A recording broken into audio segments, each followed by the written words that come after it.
ஐயா முத்து அவர்களுடைய மறைவு செய்தி அது பெருந்துயரம், எல்லாருக்குமே அது வருத்தத்தை கொண்டது. அப்போ அந்த நேரம்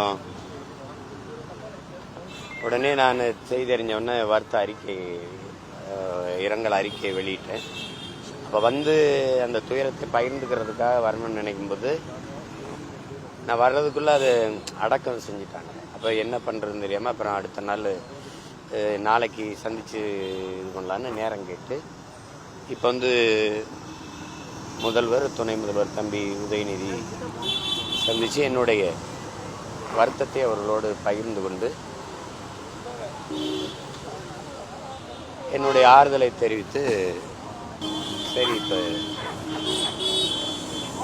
என்ன இருந்தாலும் ஒரு 7 வருஷமாக உடல்நிலை சரி இல்லாமல் இருந்தாங்கங்கிறாங்க.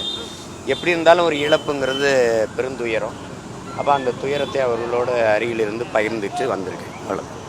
முதலமைச்சர் என்ன சொன்னார்? ரொம்ப நாள் கழிச்சு நேரில் சந்திச்சிருக்கீங்க, முதலமைச்சர் சொன்னாரா? இல்லை, அது இல்லாத அன்பான விசாரிப்பு தான். இப்போ வீட்டில் எல்லாம் எப்படி இருக்காங்க, அம்மா ஊரில் எப்படி இருக்காங்க, இதுதான் நாங்கள் எப்படி பேசிக்கிறோம். இது அரசியல் கொள்கை நிலைப்பாடுகளை தாண்டி ஒரு உறவுன்னு ஒன்று இருக்குல்ல. இப்போ உங்களுக்கு புரியுதுன்னு நினைக்கிறேன். இப்போ அழகிரியை நான் அண்ணான்னு தான் கூப்பிடுவேன், அவர் என்னை போடவாடான்னு செல்லம்மா தான் கூப்பிடுவாங்க. தயாளம்மாவை அம்மான்னு தான் நான் கூப்பிடுவேன். அப்படி இருக்கும்போது உங்களுக்கு தெரியுது என்னென்ன கொள்கை நிலைப்பாடுகள், அரசியல் நிலைப்பாடு, பாதை பயணம்லாம் வெவ்வேறாக இருந்தாலும் பாசம்ங்கிறது ஒன்று தானே.